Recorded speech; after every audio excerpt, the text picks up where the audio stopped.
Guys, Game 5 na mamaya at inaasahan na mas iinit pa ang laban dahil napaka-crucial ng larong ito.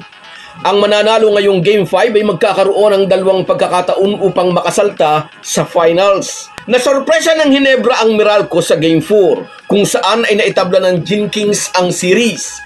Mamaya ay sino ulit ang magbabaon ng sorpresa para sa kanilang kalaban? Makakapag-regroup kaya ang Bolts o may tutuloy kaya ng Ginebra ang momentum? Pag-uusapan po natin yan, pero bago ang lahat ay maglalambing po ako sa inyo na isubscribe ninyo itong ating channel at kung di masyadong makakaabala ay i-like at paki-share na rin ninyo. Malaking bagay po yan sa aming mga vlogger. Maraming salamat. Mga ka-Republic, sobrang intense ng Game 4 na sumasali na pati ang mga fans sa girian ng mga player. Na magkapikunan si Nards Pinto ng Ginebra at Chris Banquero ng Meralco, dinig na dinig sa audio ang sigaw ng mga fans. Hoy, galing ka din sa Meralco. Sa ganitong mahigpitang laban, nagiging irrelevant na sa mga player kung saang team sila nanggaling. Ang alam nila ay naglalaro sila sa kanilang current team. At mataas ang nakataya dahil semis matchup ito, intense ang laban lalo na sa side ng Ginebra dahil bago ang Game 4 ay lubog sila sa series kontra sa Bolts 2-1. In fairness kay Nards Pinto, ganun siguro ang kanyang reaksyon kay Chris Banquero dahil hindi naman sila nag-abot sa Meralco. Nasa Ginebra na siya nang makuha ng Bolts si Banquero.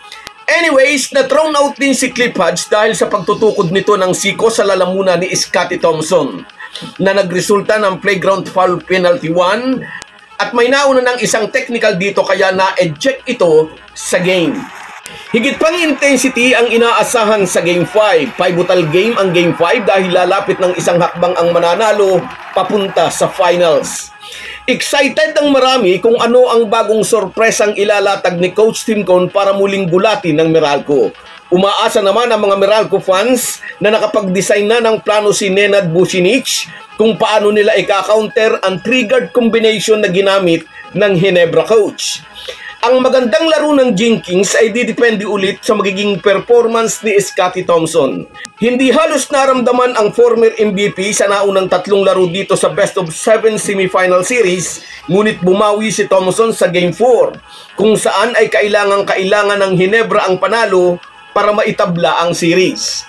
Nag-contribute si Scottie Thompson ng 15 points at 5 rebounds sa Game 4. Ipinagtapat ng former MVP out of Perpetual University, the morning after ng kanilang pagkatalo sa Game 3 ay tinawagan daw siya ni Al Francis Chua, SMC Sports Director and Ginebra Team Governor, at ang mga sinabi nito sa kanya ang nagbigay sa kanya ng motivation upang maibalik niya ang dati niyang laro.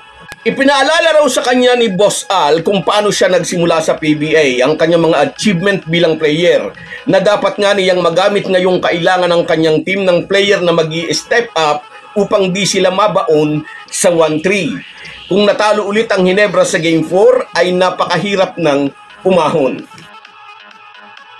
Mula naman kay L.A. Tenorio, alam daw niya nagulat ang Meralco coaching staff na nasa starting unit siya sa Game 4. Dahil nga sa kanyang edad at nanggaling pa siya sa malubhang karamdaman ay very limited na ang minutes na ibinibigay sa kanya ni Coach Tim Cone. Pero sinabi raw ng American coach, "You're going to start." At lagi raw naman siyang handa pagkukwento ng PBA Ironman. First 5 man o hindi, gaano man kaikli o kahaba ang playing time na ibinibigay sa kanya. At kasabay nga sina Scottie Thompson at Stanley Pringle sa starting unit, kaagad naramdaman ng Meralco Bolts hindi iyon magiging madaling laban para sa tropang kuryente.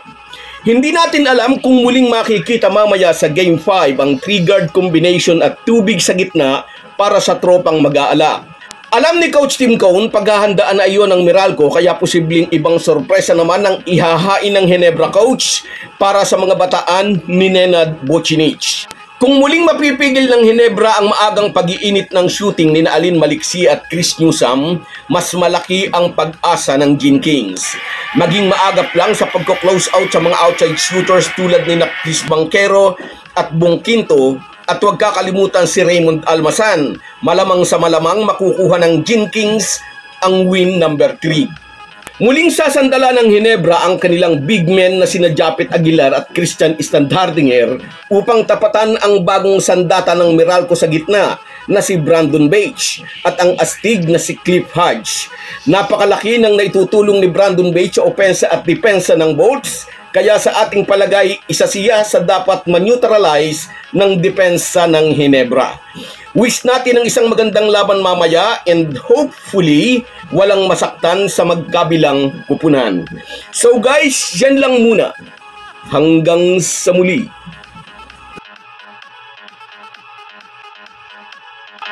Kung wala po kayong mga viewers namin ay walang magtatagumpay na vlogger. Kaya salamat po sa inyong panunood.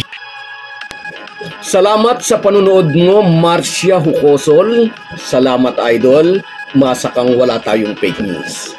Sa Yuren Water Lady, yes, nabulaga ni Menad Calvo. Shoutout din sa iyo, Cecilio Tenorio, yung kamag-anak mo. Nagpakitang gilas na naman. Sa Yuren, Joel Atienza, shoutout Idol, salamat lagi kang narito. Rino Baral, shoutout sa iyo. Salamat Idol, na-appreciate mo ang ginagawa ko. Love plus one, salamat at nariyan ka. Salamat sa panonood, shout out sa iyo. So Simo Aala Kabayan, siyempre nanalo na naman tayo. Sa iyo rin, Cecilia Gibara, sana atin ang game 5. Pray lang tayo. Sa iyo rin, James Bacaro, shout out. Mag-a-adjust ang Meralco, magkahanda naman ang Hinebra. Rosemary Juan at sayo Via, happy watching. Randy Dison, wala ang mamay, gagawa raw ng sarili niyang vlog. Romeo Conchada, pa-shoutout Idol, shoutout sa'yo Idol. Sa'yo rin, Bards Biyahero, ingat ka lagi sa biyahe Idol, kung saan ka man nagbibiyahe. Herminia Balingit, yes, akala nila araw-araw ay Pasko. At sa iyo rin, Lori Benz Vlog, shout out Idol, salamat lagi sa panonood. Ninyo Sibal, wala pa rin ang mamay, gagawa raw ng sariling vlog. At sa iyo, Scout Ranger, salamat sa inyong lahat. Kahit gaano po tayo kabisi, ay huwag po nating kalimutan ang ating buhay espiritual. Lagi po tayong magpasalamat sa bawat araw na dagdag sa ating buhay. Malaki po ang maitutulong ng pananalangin araw-araw.